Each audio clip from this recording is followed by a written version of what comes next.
toda tu pantalla.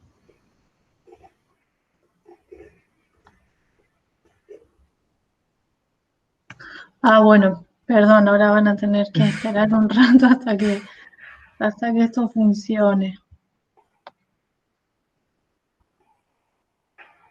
El otro día me acuerdo que lo intentamos un montón de veces hasta que arrancó. Sí, me parece que depende un poco de la conectividad, que sea más rápido o más lento. Acá nosotros todavía no vemos nada. No, no me da la opción todavía. Ah,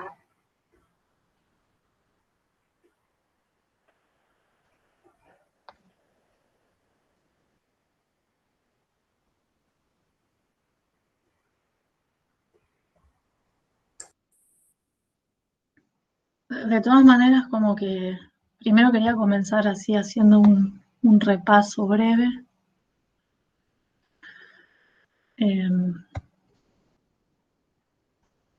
lo que vimos la otra vez. Yo sigo insistiendo mientras tanto.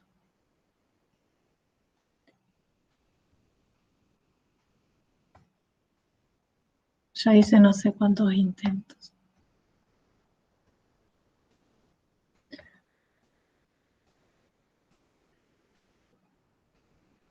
Si no, porque el que te mandé el otro día, le agregué 2 cositas. O sea, lo modifiqué un poco, entonces tampoco salvo que te reenvíe ahora el PowerPoint por mail, pero probablemente vas a tener así como la misma dificultad que yo.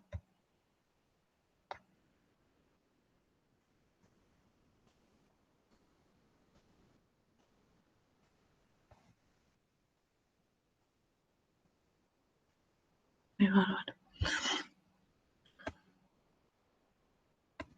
Está empacado.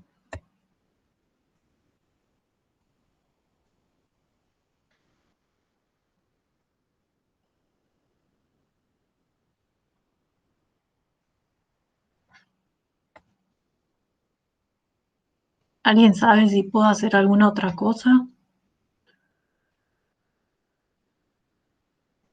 ¿O tocar algo? Tenés el micrófono silenciado, Ani. ahí está, gracias. Franco, no sé si vos conocés otra forma de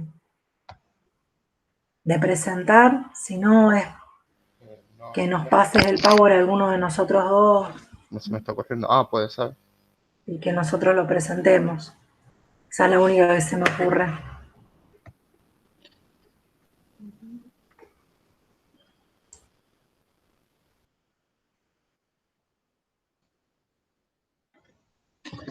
Ay, te lo paso por correo.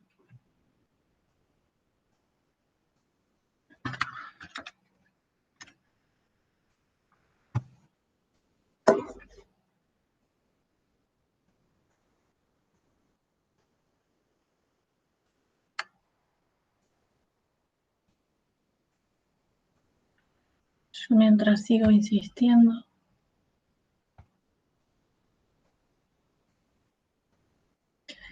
No, no quiero saber nada. Este lo mandé.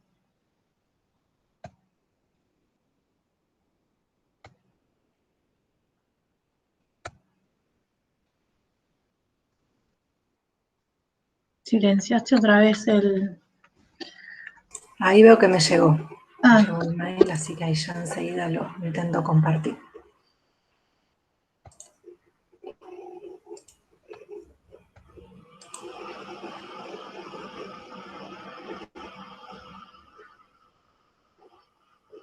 la opción es compartir toda la pantalla, ¿cierto? Podés compartir toda la pantalla o compartir una ventana, pero dame un segundito que se me abre. Hago lío, yo no estoy muy ducha tampoco con esto. Para estas cosas anda mejor el Zoom para mí. Sí, sí, yo uso más Acá el está. Zoom. A ver. Ahí va. Ahí se está viendo. ¿Sí? Listo. Sí, sí, sí. Mira. Bueno, perfecto. Lo hiciste más rápido vos que yo. Bueno, Lo que pasa es que se ve que tenía que tocar no una pantalla, sino una ventana.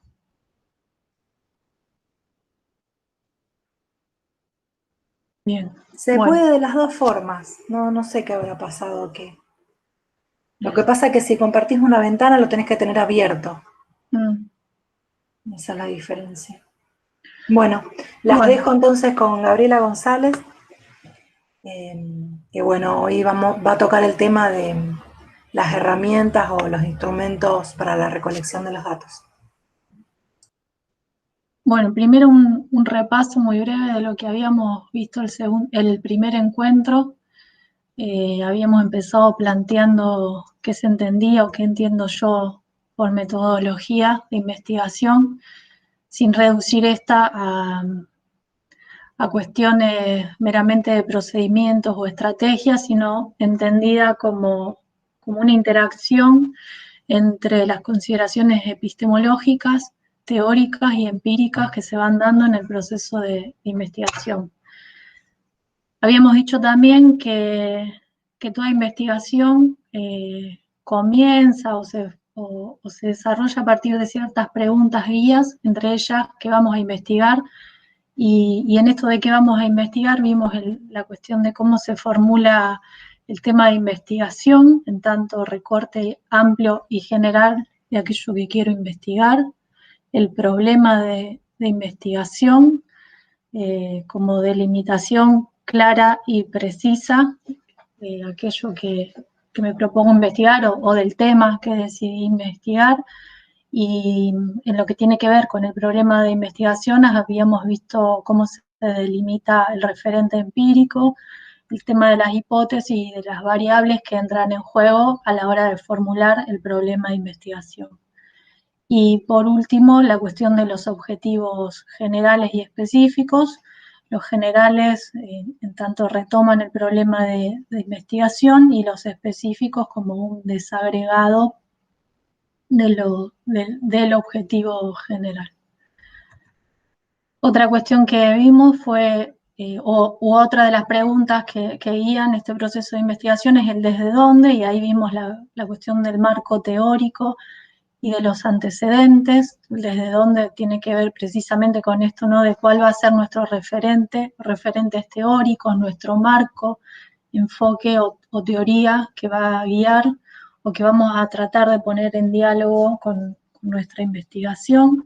Y habíamos dicho como posibilidad la cuestión de partir de una teoría explícita o de un enfoque determinado antes de comenzar con lo que tiene que ver con el trabajo de campo, más que nada, partir, por el contrario, del desarrollo de un problema y que eso nos lleve a realizar reflexiones teóricas, o combinar ambas estrategias, es decir, poner en juego la teoría y la práctica de manera simultánea dentro del proceso de investigación.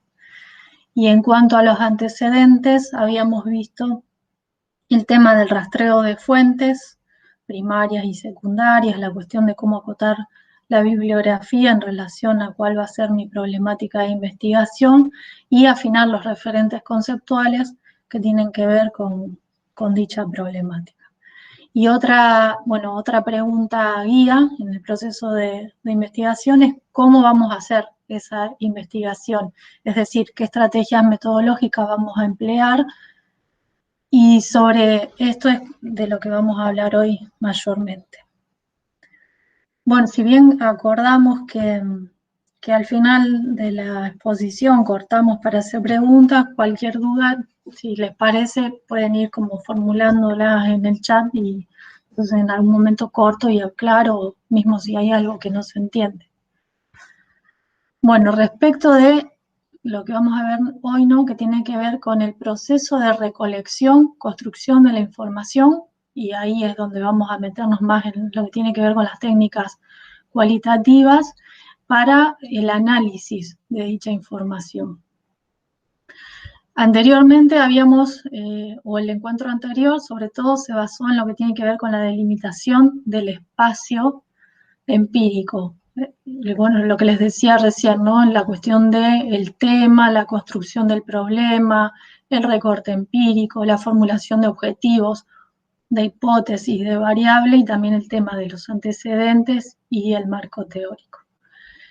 Ahora en este segundo encuentro nos vamos a centrar en la recolección, construcción de información para el análisis, como les dije, y vamos a tener en cuenta para ello cómo se planifica el trabajo de campo, es decir, la identificación de los posibles escenarios, de los sujetos que forman parte de esos escenarios, el acceso al campo, que no siempre es fácil, bueno, sobre todo ahora en este contexto de pandemia. De hecho, dos de las preguntas del foro hablaban acerca de las limitaciones que se encontraron de no poder acceder al campo por el tema del COVID.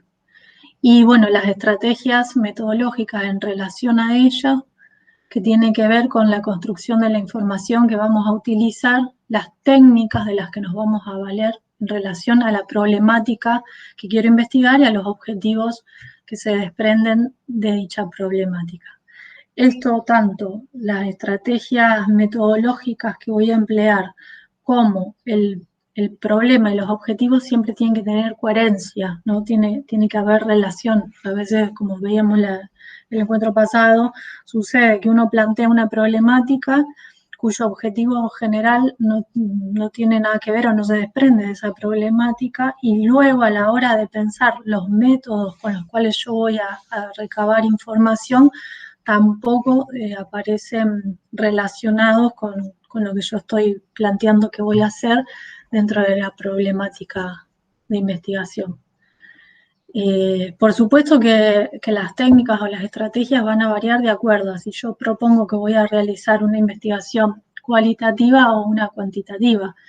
Si voy a realizar una investigación cualitativa, por ejemplo, puedo plantearme realizar observaciones participantes o no participantes, distintos tipos de entrevistas, encuestas, tests, mientras que en una investigación cuantitativa lo más probable es que me base en cuestiones más bien estadísticas.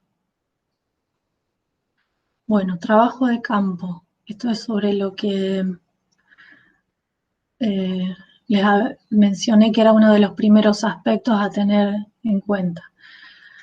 Voy a tratar de, en esta parte y en la de los instrumentos, o sobre todo en la de los instrumentos, no hacerlo tan largo para poder dejar espacio al final, pero bueno, como les decía antes, cualquier cosa puedo parar y retomar o aclarar.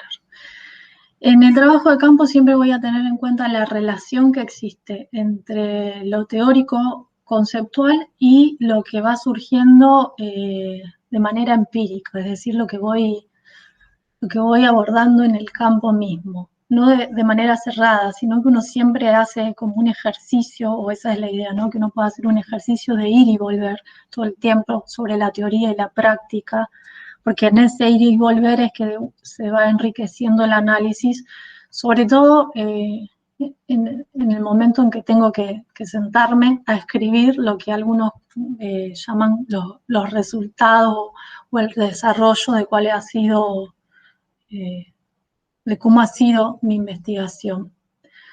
La idea también es que en este diálogo entre teoría y práctica, al poner precisamente a dialogar ambas partes, uno pueda también flexibilizar la teoría. Las teorías no deben ser, o los marcos en realidad teórico-conceptuales no deben ser algo rígido en donde me agarro de eso y lo respeto a rajatabla, sino que precisamente la idea de diálogo lleva a eso, ¿no? A que uno también pueda cuestionar, pueda flexibilizar, pueda afinar la teoría en relación a lo que va surgiendo en el campo. Por esta cuestión, ¿no? De que a veces uno, lo que les decía, uno parte de una teoría muy totalizadora, muy compleja, y eso a veces lleva a que uno quede como atrapado o a tratar de hacer que esa teoría encaje en lo que va saliendo del campo o viceversa, encajar por ejemplo, mis observaciones, mis entrevistas, mis apreciaciones a lo que establece un marco teórico conceptual preestablecido. Esto más bien es como una recomendación que uno suele dar metodológicamente a la hora de sentarse con los registros que uno tenga, analizarlos y bueno, el paso posterior que es ponerlos por escrito.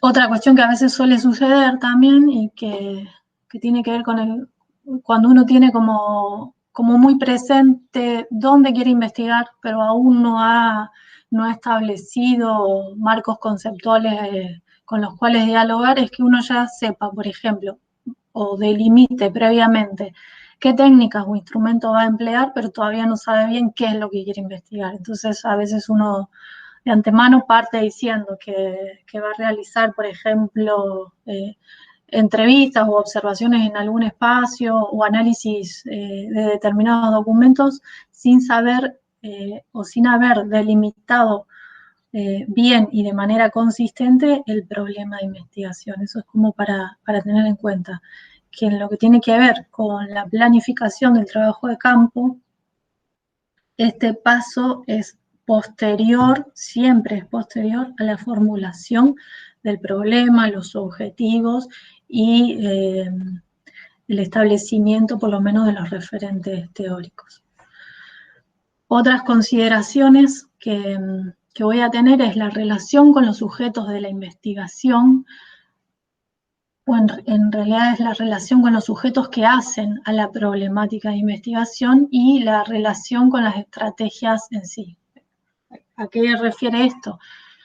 Hay, sobre todo en antropología o cuando hacemos etnografía, etnografía es un método, para algunos es un método, para otros es un enfoque que tiene que ver o que es propio de la antropología, sobre todo de los inicios de la antropología, en donde los investigadores o los antropólogos iban sobre todo a aldeas, tribus, digamos, iban a regiones que eran desconocidas y eran bien diferentes a la propia realidad del investigador. Entonces lo que hacían los investigadores era quedarse allí en esos lugares por un largo periodo de tiempo. Esa es una de las características del trabajo de campo etnográfico, la permanencia por un largo tiempo en el campo. Se iban a vivir a esos lugares y bueno, recolectaban distintos tipos de información a través de distintos instrumentos. Una de las cuestiones que permitía esta recolección de datos tenía que ver con el extrañamiento, ¿no? En el sentido de que ese otro al que uno, que formaba parte de la problemática de investigación y las problemáticas de investigación eran extrañas, eran ajenas a la realidad del investigador. Como hoy día, eso ya no es tan así, sino que ha habido un cambio en lo que tiene que ver con el objeto de estudio. Y bueno, también pensando en los problemas que ustedes han planteado, uno intenta que esta relación de extrañamiento se dé aún en contextos que para nosotros son familiares. Y de ahí esta otra idea de familiarización, extrañamiento y familiarización como distintas modalidades desde las cuales nos acercamos a los escenarios que trabajamos. No tiene que ver con la idea planteada desde las ciencias duras de generar o de practicar una mirada objetiva y de distanciamiento, sino de poder jugar todo el tiempo con esta cuestión de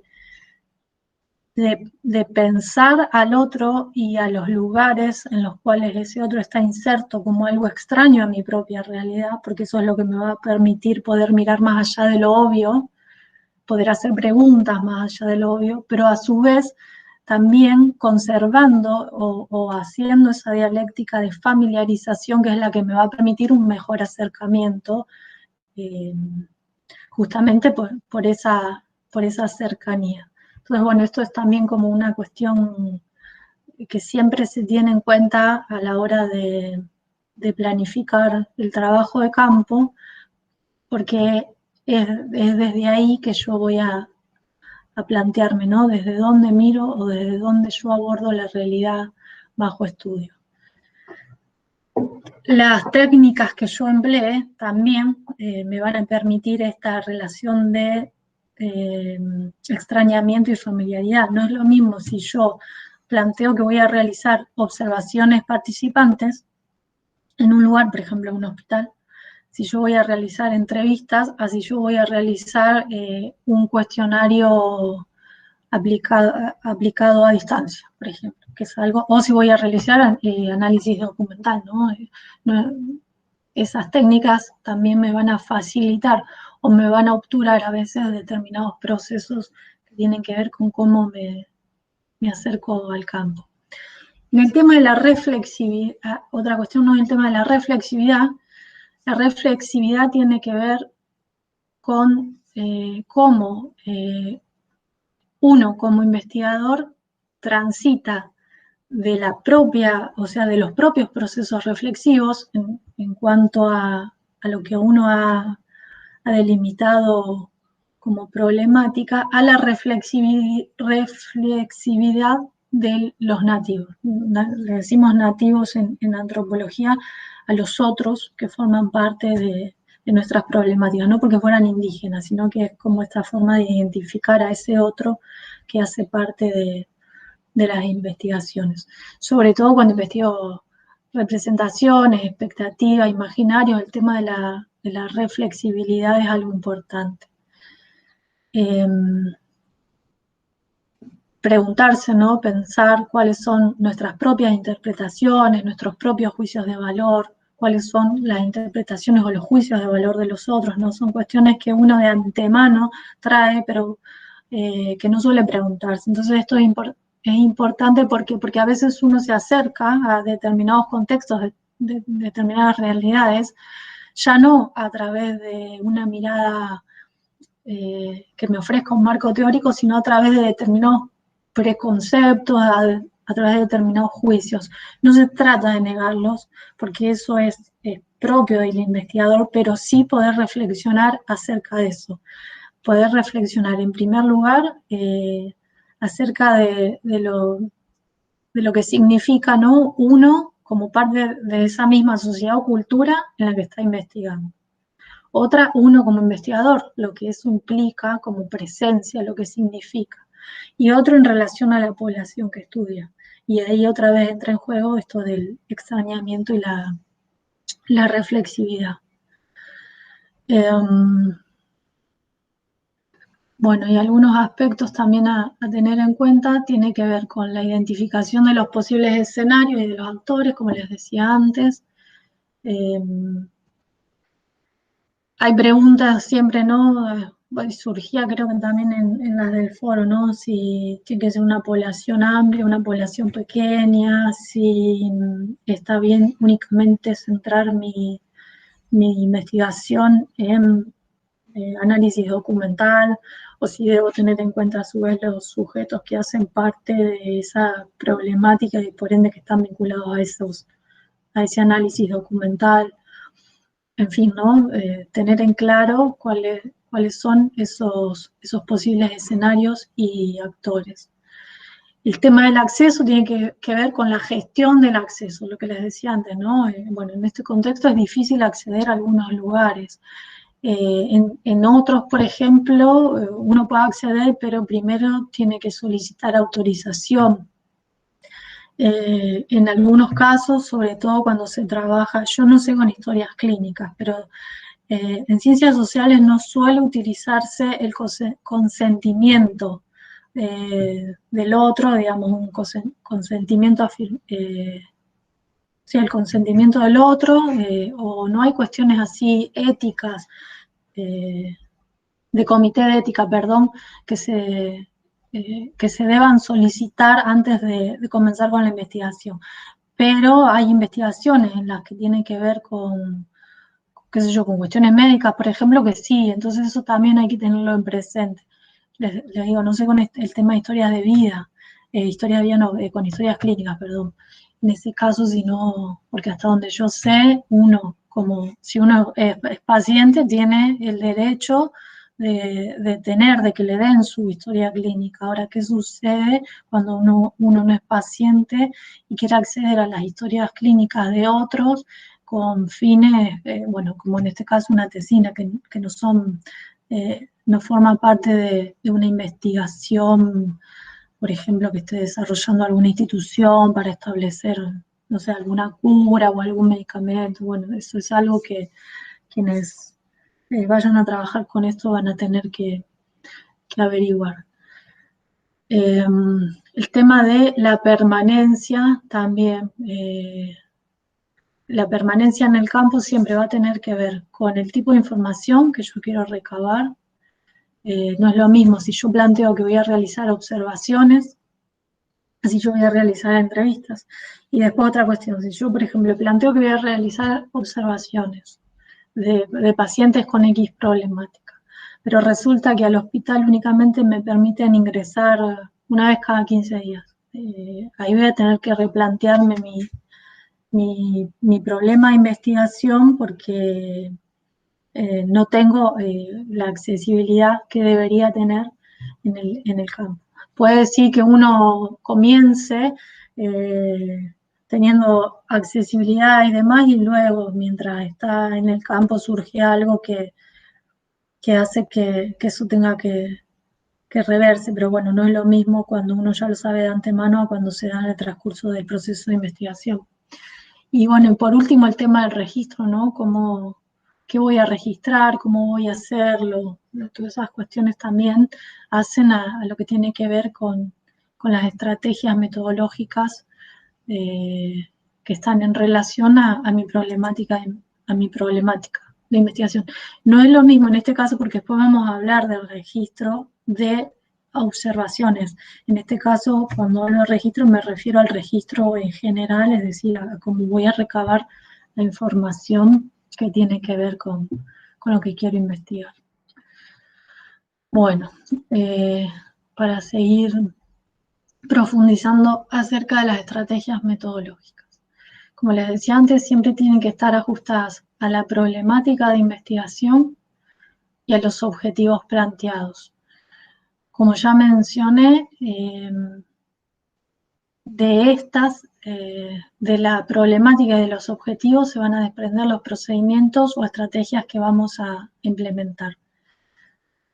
Siempre que yo voy a optar por un método u otro, primero voy a hacerme o debería hacerme algunos interrogantes acerca de tanto de la realidad que se va a estudiar como de los intereses o preferencias que yo tengo como investigador, porque uno puede abordar una misma realidad social desde distintos enfoques, de distintos puntos de vista, de distintas estrategias. Y por más válidas que todas sean, debo preguntarme, o una de las cuestiones a tener en cuenta es cuál es mi interés dentro de esa amplitud o de esa complejidad, que es lo que quiero abordar puntualmente, y en relación a ello establecer las estrategias.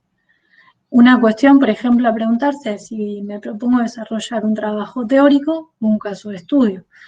Generalmente, si uno se propone desarrollar un trabajo teórico, más que nada va a tener como referente empírico otro tipo de, más que nada documentación, bibliografía y otro tipo de acercamiento al campo. En cambio, si yo me propongo desarrollar un caso de estudio, eso va a requerir sí o sí que tenga un acceso importante al campo en el que se desarrolla ese caso.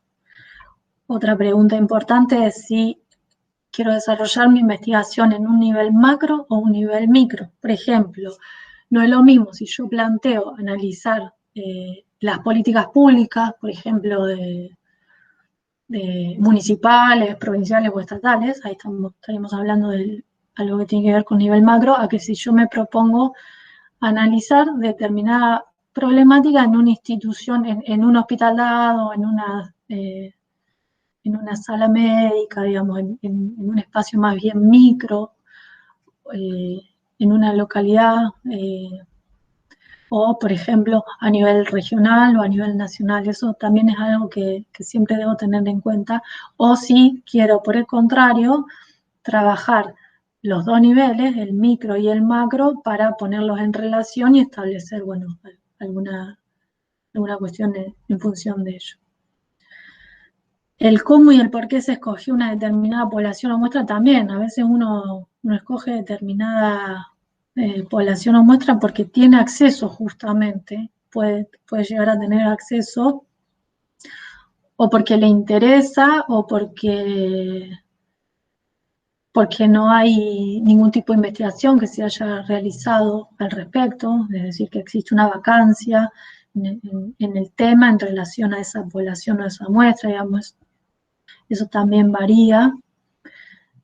Otra cuestión es si voy a utilizar técnicas cuantitativas o cualitativas. Siempre va a depender de mi problema de investigación. A veces puedo utilizar ambas, ponerlas en relación, a veces no. Depende no solamente de la problemática, también de los marcos teóricos conceptuales que yo maneje. ¿Cuáles son las técnicas o instrumentos de investigación que puedo utilizar? Bueno, eso está en relación a la pregunta anterior.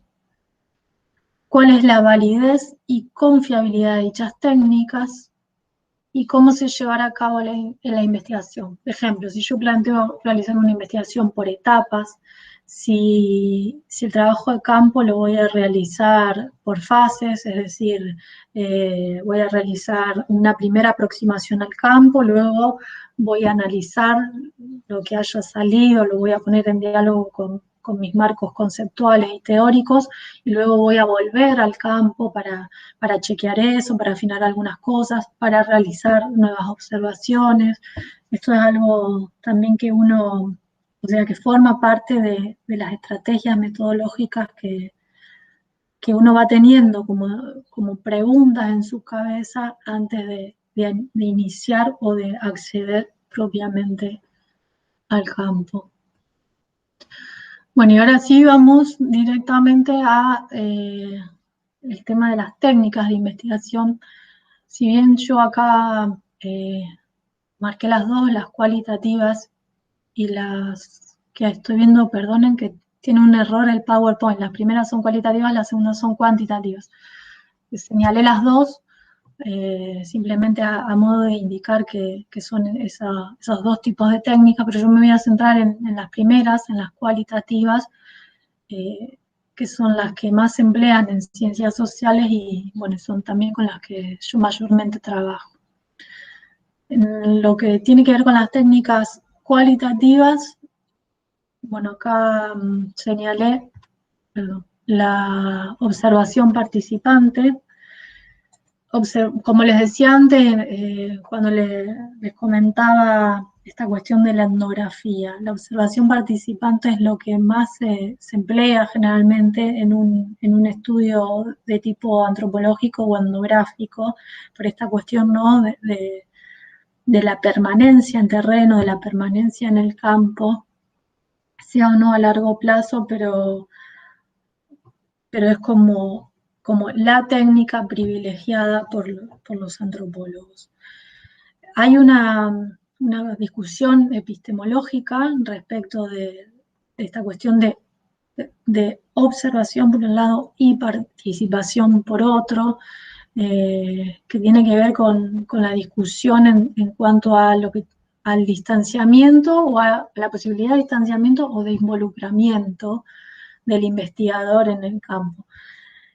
Uno puede hacer observación sin participación, aunque uno, estando ahí en el campo, siempre de alguna manera está participando, salvo que el otro no, por alguna razón no te esté viendo, pero el solo hecho de estar ahí, tomando nota, grabando, lo que fuere, ya implica una irrupción en un contexto determinado y algún grado, si se quiera, aunque sea mínimo, de participación. De todas maneras, cuando se habla de observación participante, algunos también prefieren hablar de participación observante, al revés.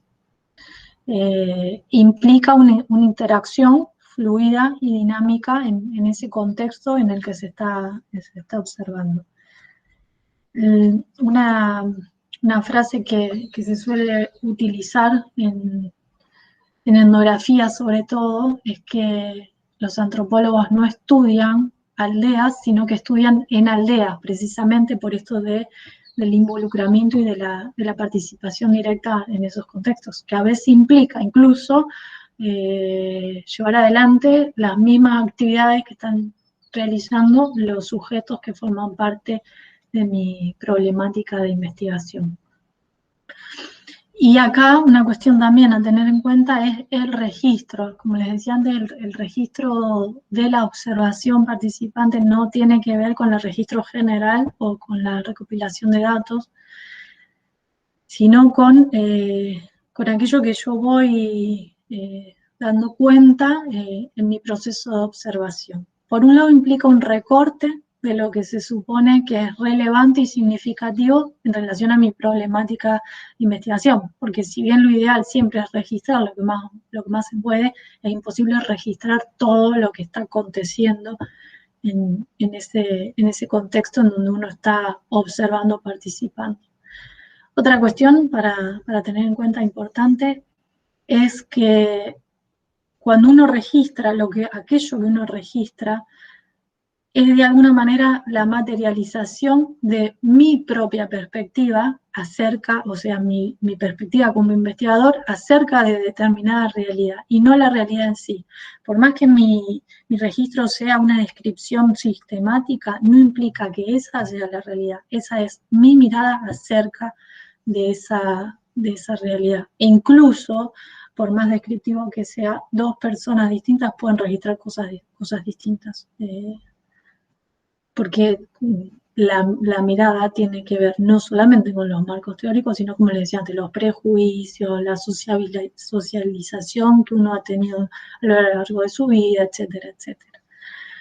Otra cuestión es respetar la textualidad de las situaciones, de lo que se observa, de lo que se oye, es decir, si escucho o si formo parte de una conversación, tratar de reponer en mis notas la conversación tal cual fue, o lo que sea que haya escuchado, o lo que sea que haya visto, más que interpretar o poner valoraciones acerca de lo que uno cree haber escuchado u observado.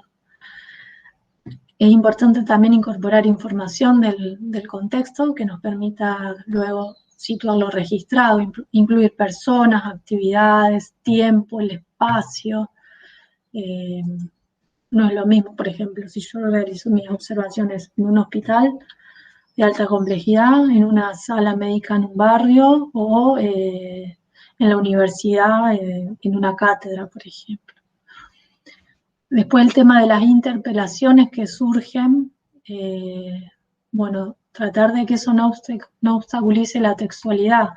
A veces puede pasar, ¿no?, de que uno suele describir, ¿no?, de que si algo estaba sucio o una persona estaba enojada, por eso se aconseja no hacerlo, no evitar adjetivar.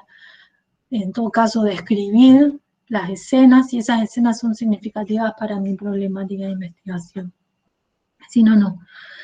Hay dos formas, por último, para terminar con el tema de la observación participante, hay dos formas de registro, una es in situ, es decir, en el lugar, lo cual no quita que luego, una vez que yo me voy del lugar, pueda ampliar mi registro con cosas que en su momento no pude anotar, pero que bueno, que luego recuerdo. Y la otra es a posteriori, es decir, ya no estando en el lugar o fuera de contexto, puedo tratar de reconstruir lo que fue ese momento de participación. No voy a ahondar en esto, pero bueno, ahí como siempre hay sugerencias, ¿no?, de cómo uno encabeza el diario de campo y demás, que en todo caso si alguien tiene pensado utilizar esta técnica, después lo podemos conversar. Las entrevistas pueden ser dirigidas o estructuradas. Las entrevistas dirigidas o estructuradas son las que consisten en un cuestionario preestablecido. Yo voy con las preguntas ya formuladas, realizo las preguntas, el otro contesta y bueno, y así se va estableciendo. Las semiestructuradas están focalizadas en una temática, generalmente no tienen un cuestionario muy rígido como las estructuradas, sino que más bien plantea ejes de diálogo en donde uno realiza una pregunta más bien disparadora para que el otro pueda ampliar su respuesta más que contestar de manera acotada. La entrevista etnográfica o antropológica, que también a veces se las llama informales o no directas, y en este caso, si bien se plantean como en la anterior ejes generales que en realidad son disparadores para que el otro hable, lo que se trata, en la medida que el otro va hablando, es de poder mantener, que el investigador mantenga una atención flotante, es decir, que pueda ir prestando atención a lo que otro dice, a la vez que habilite que el otro o el entrevistado pueda realizar asociaciones libres de las cuales uno luego va a poder identificar en esta atención flotante temas y conceptos que al investigador en relación a su problemática le interesa abordar nuevamente. Entonces siempre como estrategia en estos casos es que en la medida que uno va escuchando el relato del otro, uno pueda transformar las respuestas que el otro va dando en nuevas preguntas y así se va armando como un hilo conductor que el investigador va llevando a lo largo de la entrevista. Para mí estas son las entrevistas más ricas a la hora de abordar determinados ejes de análisis, pero sí requieren como de cierta práctica. Es mucho más fácil realizar las otras dos, las entrevistas estructuradas o semiestructuradas, a este tipo de entrevistas que requieren ya como un ejercicio en esto, ¿no? De la escucha y de la repregunta. Y por último, las entrevistas en profundidad, que generalmente se hacen cuando quiero realizar historias de vida, trayectorias de los sujetos y demás. Suelen ser entrevistas más largas, también tienen preguntas y ejes generales, pero suelen llevar, sí, por ejemplo, para una historia de vida uno suele hacer más de una entrevista. Generalmente lo que se hace es se hace una primera entrevista general, luego esa entrevista se retrabaja, se analiza y ahí se extraen nuevas preguntas y se vuelve a hacer una nueva entrevista a la misma persona para seguir profundizando aquellas cosas, o bien que quedaron pendientes o bien que emergieron de la primera entrevista. A la hora de realizar una investigación, yo puedo plantear las entrevistas al principio, es decir, que lo primero que hago cuando ingreso al campo es realizar las entrevistas para construir ciertos marcos de referencia o para dar lugar a una nueva etapa de trabajo de campo en relación a lo que haya salido de estas primeras entrevistas, o pueden darse más adelante, avanzado el proceso de investigación, en función de los datos recogidos previamente a través de otras técnicas. La duración para una entrevista cualquiera sea es variable, sí en la etnográfica o en las que son en profundidad suelen ser entrevistas más largas, pero no hay ahí como prescripto cuánto debe durar una entrevista y demás. Bueno, y las técnicas cuantitativas, señalé algunas, como encuestas, test y análisis estadísticos, que bueno, sobre estas no me voy a detener en este momento.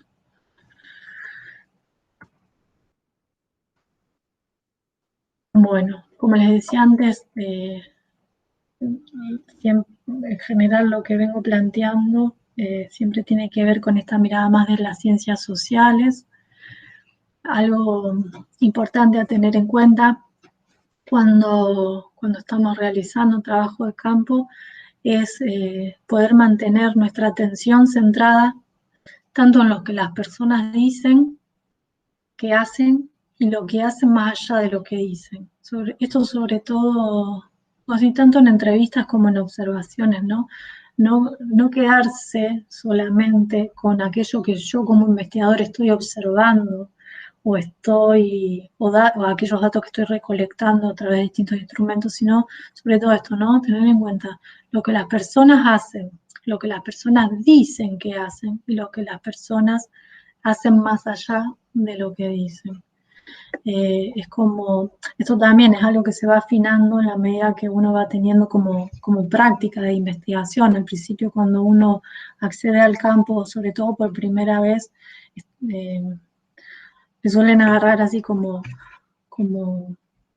muchas preguntas, ¿no? De qué observar, a qué cosa prestar la atención, a qué no, cómo interpretar aquello que estoy observando o aquello que el otro me está diciendo o incluso analizando en un documento. Luego, bueno, eso tiene que ver con un ejercicio que va dando la práctica. Como les decía en el primer encuentro, uno aprende a investigar investigando y por más, más tips que uno tenga y con los que se acerque al campo, hay cuestiones que solamente se dan con la práctica. Y bueno, algunas cuestiones a tener en cuenta, como le repetí, creo yo que ya incansablemente, la cuestión del cruce con la teoría o el diálogo, la dialéctica entre el trabajo de campo y el trabajo conceptual. La construcción del colectivo del dato etnográfico, sobre todo cuando uno investiga problemáticas en donde hay un otro presente que te está brindando información, te está dando a conocer su mirada, su pensamiento respecto a determinadas cosas y demás. Ahí hay una cuestión en donde más allá de que yo como investigador sea quien registra esos datos, en realidad esa recolección o esa construcción de datos no se daría si no hubiese un otro ahí que te lo facilita. Entonces, bueno, pensarlo también como una construcción que se da de manera colectiva y no como algo individual únicamente del sujeto investigador. El tema del anonimato, antes les decía de que hay casos en donde se requiere que haya consentimiento o que haya alguna pronunciación de algún comité de ética. En ciencias sociales eso no suele darse, pero una cuestión ética sí que se tiene en cuenta siempre es el anonimato del otro.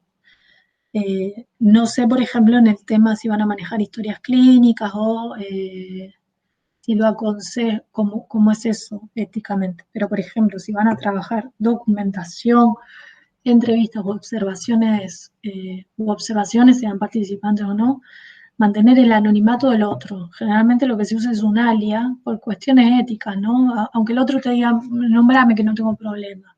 Pero bueno, para preservar la identidad y demás, hay temas también que son delicados y que requieren más de que eso exista. Bueno, las implicancias éticas del trabajo cualitativo, esto que les decía, ¿no? La cuestión de solicitar el consentimiento libre e informado y la devolución de la información también. A mí me gusta, por ejemplo, si hago entrevistas, no con los registros del diario de campo, pero si hago una entrevista, cuando la desgrabo para analizarla, generalmente la imprimo y se la mando por correo, no importa eso, pero se la devuelvo, las devuelvo como un gesto, ¿no? El otro te brindó su tiempo, su espacio y demás, entonces poder devolverle. Y las investigaciones también, poder acercarle al otro cuál fue el resultado de la investigación, bueno, no es algo que deba hacerse sí o sí, sino que es algo que suele aconsejarse y bueno, y que a mí me parece o yo considero que es importante que se haga. Bueno, y por último, si nos queda un tiempito para preguntas y demás, el tema del análisis, ¿no? Siempre, bueno, les repetía esto, ¿no? La relación teoría-práctica. Siempre que hablamos de análisis, hablamos de de la posibilidad de realizar una triangulación entre los referentes conceptuales y nuestro marco teórico, el campo o lo que del campo emerge y mis propias interpretaciones, porque de alguna manera son las que van a tener ahí o son las que van a poner en diálogo estas otras dos instancias. Pues de ahí, ¿no?, la idea de triangulación entre esos tres componentes que hacen a un proceso de investigación. Y como procedimiento de análisis, yo refería a estas dos instancias, la de interpretación y reconstrucción, pero eso también es decisión de cada uno en relación a su problemática de investigación, a sus marcos de referencia, cómo va a realizar el análisis, de la información y de los datos recabados.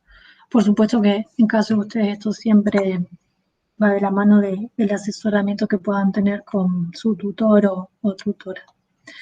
Bueno, el tema como primer paso, ¿no?, el tema de la interpretación, que tiene que ver con la comprensión de los significados de las prácticas de los sujetos y también de los discursos, los relatos o narrativas de los sujetos, sea a través de una observación, a través de una entrevista, a través de un documento, ¿no? Un documento también siempre es considerado, más allá de su materialidad en un papel, como la objetivación de la mirada de un otro. Entonces también ahí hay una cuestión de significados implícitos o explícitos que refieren a un otro. Como primer paso, entonces, esta sugerencia, ¿no?, de captar primero cuáles son las estructuras conceptuales que me informan o que informan los sujetos que hacen a mi problemática de investigación, para poder luego explicarlas, comprenderlas. Y aquí en esto es donde se ponen en juego las variables y los ejes de análisis, y también en caso de tener hipótesis, no en el sentido de afirmar las mismas o de negar las mismas, sino de poder pasar a una instancia de análisis, de interpretación y de reflexión más profunda y sistemática.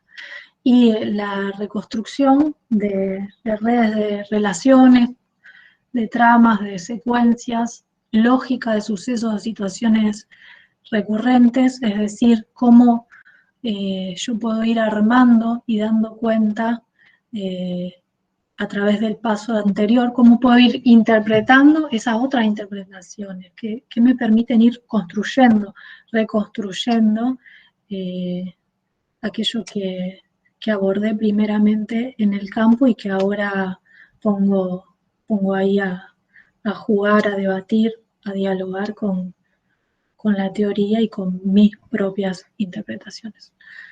Así que creo que esto es lo último, sí. Queda justo media horita o bueno, el tiempo que sea necesario para si hay alguna pregunta, alguna duda, o alguna cosa que les gustaría que profundice o que aclare, no hay problema.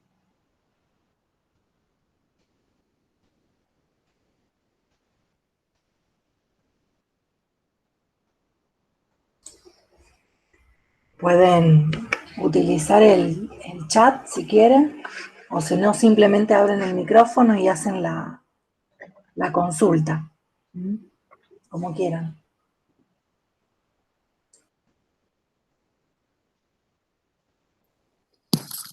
Hola, ¿cómo están? Bueno, muchas gracias por brindar la clase.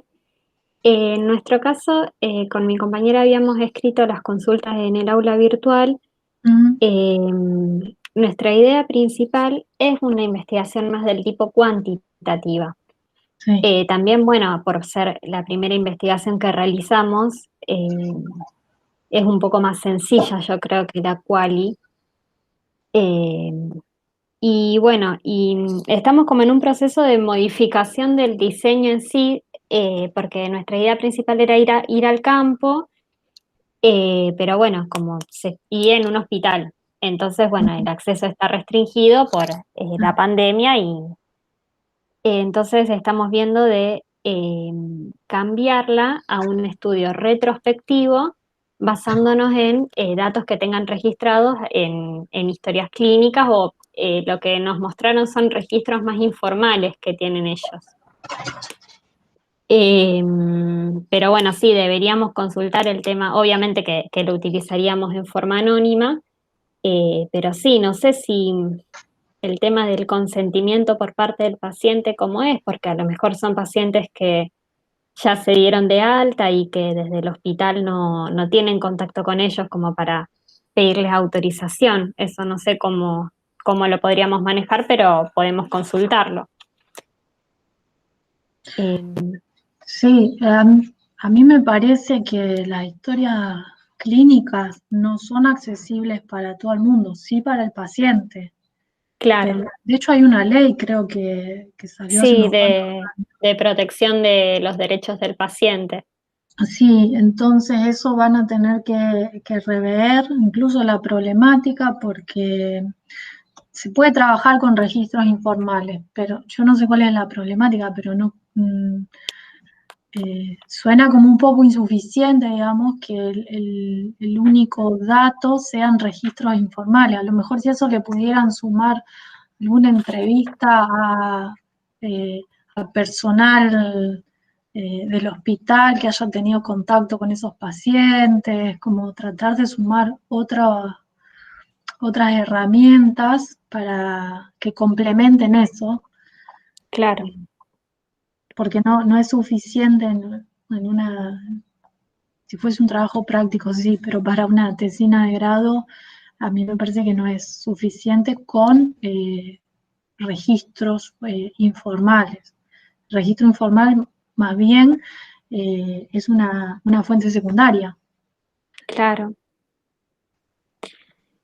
Sí, sí, esa era una de las opciones en las que estamos pensando para modificarlo, y si no la otra, ella, como lo que decías de nivel micro y macro, ella pasarnos a nivel macro, pero bueno, está la limitación de lograr contactarnos con diferentes hospitales de la ciudad y que bueno, estén dispuestos a coordinar entrevistas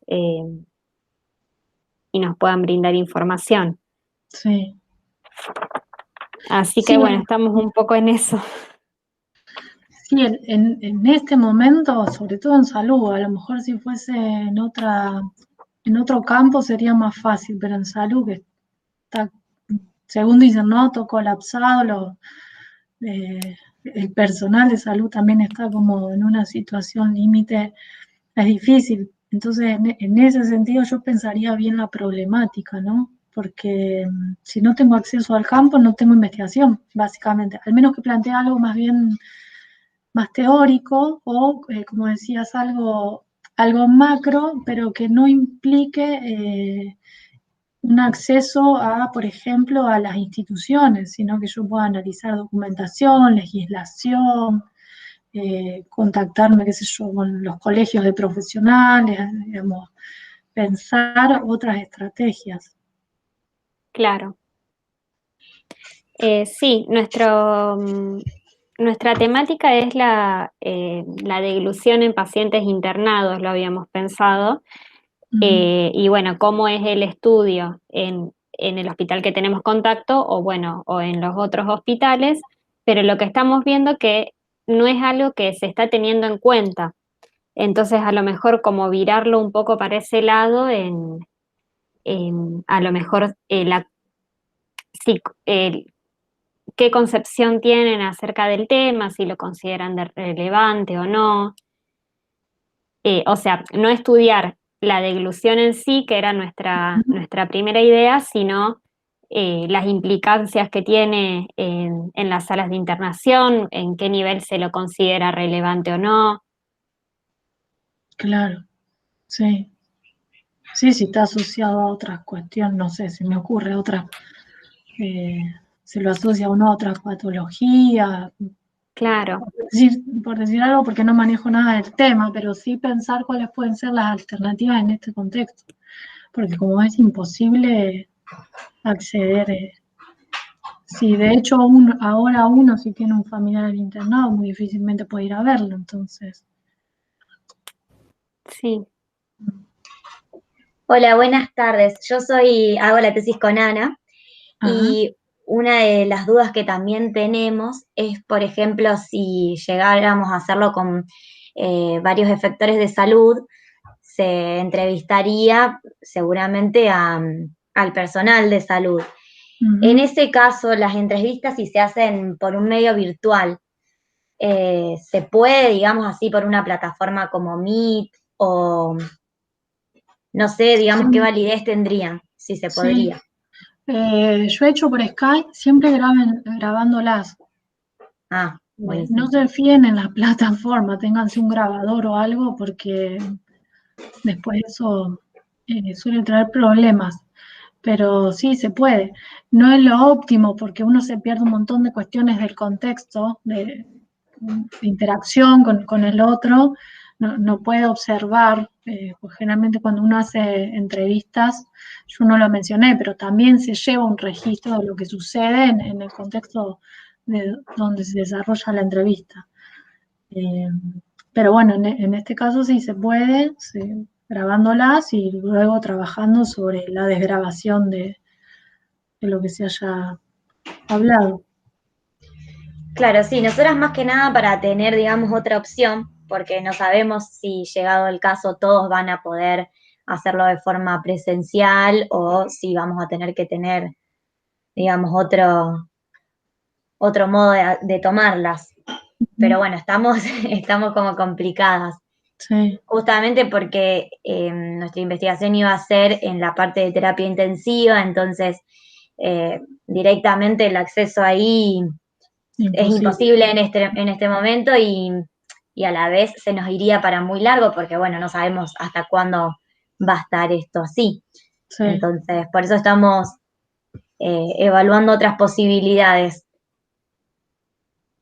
Claro, pero creo que, digamos, si las personas acceden a dar las entrevistas a través de la plataforma que sea, y a eso le pueden sumar cuestiones vinculadas a las políticas de la institución, que a su vez, si la institución es pública, responde a una política de índole municipal o provincial o estatal, dependiendo del caso. Entonces ahí uno puede poner en relación distintos niveles Claro, eh, y, y bueno, como que cerraría más. Tendrían más opciones, me parece a mí. sí, sí, Porque lo que el profesional hace dentro de una institución, más allá de su saber y de lo específico, de lo que suceda, siempre responde a una política institucional que te dice, que establece ciertos marcos. Entonces cla- eso, buscándole ahí la vuelta, podría como sumar. claro. Y por ejemplo, si involucraríamos así a varios efectores de salud, por ejemplo, de la ciudad de Rosario, eh, ¿hay algún número aproximado para saber, para conformar, digamos, nuestra población de estudio? En este caso, siendo que este cine de grado, podrían hacer, por ejemplo, una institución pública y una privada. Claro, Tomar dos instituciones y a lo mejor establecer alguna cuestión comparativa ahí o poner en relación si sucede lo mismo sí, se nos en había ocurrido eso también, pero eso también. pensamos que capaz que eran más instituciones. No, en este caso no. Si me dijeras una tesis de maestría o doctoral, sí, te diría más, pero en este caso con dos está bien. Incluso hasta uno podría preguntarse, ¿no? Si la respuesta institucional del profesional es la misma en el ámbito privado que en el público, teniendo en cuenta, no sé, desde las cuestiones de cómo se paga, de cuál es la situación laboral, hasta de otra índole, ¿no? No es lo mismo el que trabaja en una sola institución al que está de guardia acá, allá y en el otro lado, por ejemplo. Claro. Son Bueno, variables, ¿no?, para tener en cuenta. sí. Bueno, muchas gracias. Sí, Bueno, muchas gracias. Algo derivado de eso, una última consultita, por ejemplo. ujú. em, supongamos que podemos tener datos, no sé, del Centenario, del Provincial y del Carrasco, por ejemplo. Ujú. A la hora de exponer los datos, lo que sería el nombre del hospital, ¿eso tendría que ir en forma anónima o lo exponemos así, en tal hospital se trabaja de tal forma, en tal hospital no? O Claro, no, directamente, no sé, el 20% de los hospitales de Rosario tienen en cuenta el aspecto de la dilución y el 80% no. ujú. El nombre no, pero sí se puede decir, por ejemplo, un hospital ubicado en la zona, en el macrocentro de la ciudad de Rosario, otro ubicado en el sur, como nombrarlos así, decir, si siempre en esos casos hay que contextualizar, digamos, uno pone todos los datos y el que conoce después termina sabiendo cuál es, pero uno nunca decir cuál es el nombre, Claro. otorgarle sí un nombre de fantasía. Ujú. Pero sí el contexto es real, ¿no? ¿Dónde está ubicado? A lo mejor no con las calles, no, pero sí decir, bueno, están en tan zona, son hospitales públicos, uno responde, no sé si los tres en este caso son provinciales o no, pero sí decir, bueno, si responden al ámbito municipal, provincial o nacional, digamos, como las características generales, o el contexto de cada uno, eso siempre hay que mencionarlo. Se Está trabaje bueno. la problemática que se trabaje, ¿sí? El contexto de la institución donde yo estoy realizando mi investigación tiene que ser parte de un capítulo de la tesis. Perfecto. Bueno, muchas gracias. De nada. ¿Alguien más que quiera? Hola, Sí, hola, buenas tardes, Gabriela. buenas tardes.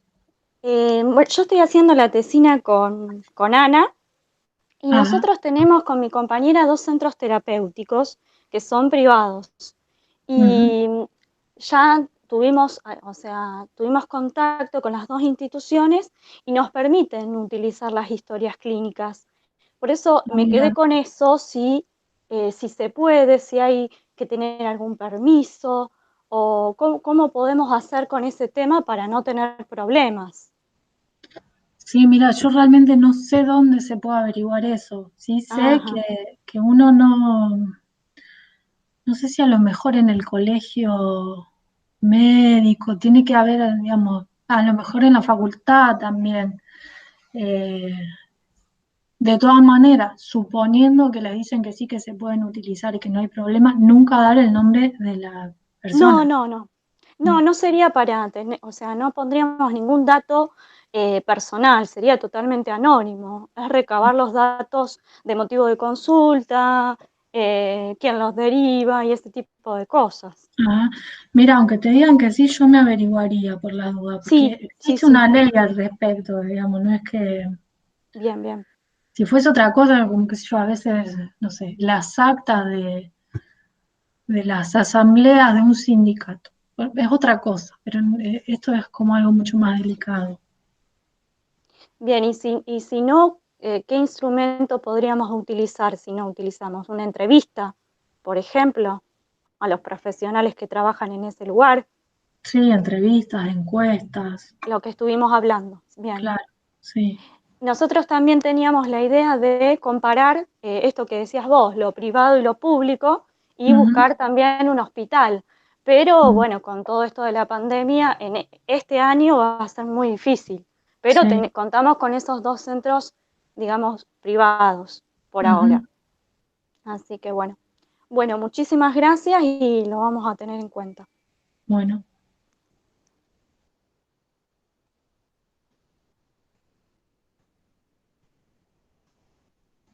¿alguien más?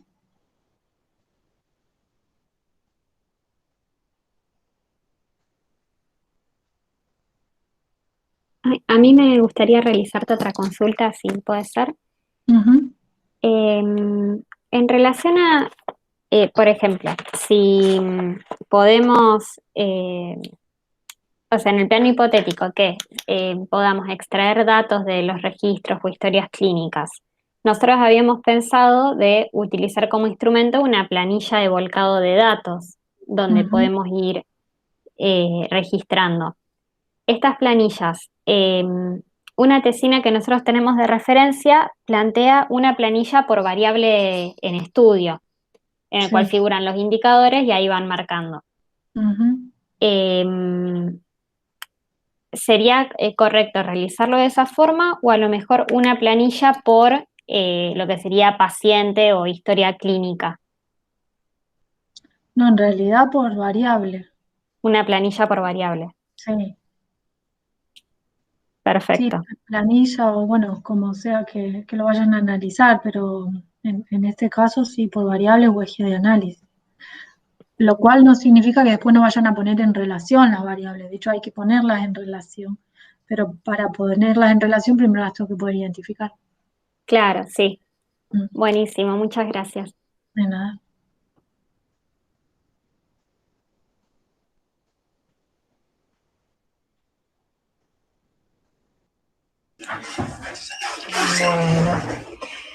Bueno, sí, nosotras cuando trabajamos con instituciones de salud, los proyectos o los permisos los otorgan los comités de docencia e investigación. Mm, Y algunos tienen comité de bioética, no todos los hospitales tienen. Y si son trabajos que implican a la institución educativa, por ejemplo, si van a tomar como parte de la población estudiantes de la Facultad de Ciencias Médicas, también se solicita que pase por el comité de bioética. ah, El tema es que cuando la institución es privada, que no tiene ese tipo de organismos, en general el pedido formal, digamos, por nota al director de la institución y aclarando que se va a respetar el anonimato de las personas que, ajá, digamos, dueñas, entre comillas, de esos datos, sí. y se suele salvar con ese permiso. Ah, bien. Pero es importante hacerlo. Se hace, sí, sí se hace. Incluso cuando ellas entran a cada institución, sea una escuela, un hospital o una clínica, van con una nota que emite la dirección de la escuela de fono, Ujú. donde certifica que son estudiantes de la escuela, digamos, que están en proceso de tesina. Hay varios trámites que se hacen antes del ingreso a las instituciones. Ah, bien. Eso está. Lo que pasa es que, bueno, cada estudiante es como una parte más administrativa, si se quiere. Ujú. Cuando se encuentra en esa situación, en general se pone en contacto con la escuela y ahí la secretaría de la escuela les explica más o menos cómo es el procedimiento. Pero sí, en general son esos más o menos los recursos con los que contamos. O les va a tocar a cada uno en relación Claro. a dónde, ver cómo procede.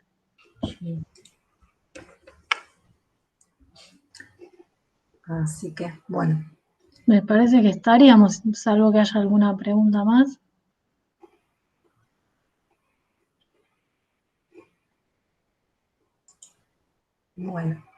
Bueno, si no, tenemos otro espacio el lunes que viene, que ese sí es bien específico de dudas o obstáculos que tengan en el trabajo. Así que, bueno, si nos van saludando por el chat. Yo no veo problema si alguien, bueno, que les pueden enviar a ustedes la duda, lo que sea, y yo contesto, no hay ningún problema. Bueno. No creo que me vayan a llenar de preguntas tampoco. No, pero por mail tiene una mensajería interna, el aula, o si no, por el mismo foro, pueden hacer las consultas que quieran y yo se las reenvío a Gabriela. Bueno, muchas gracias, Gabriela. Nos estamos Hasta la hablando. próxima. Nos vemos. Chao, chao. Nos vemos.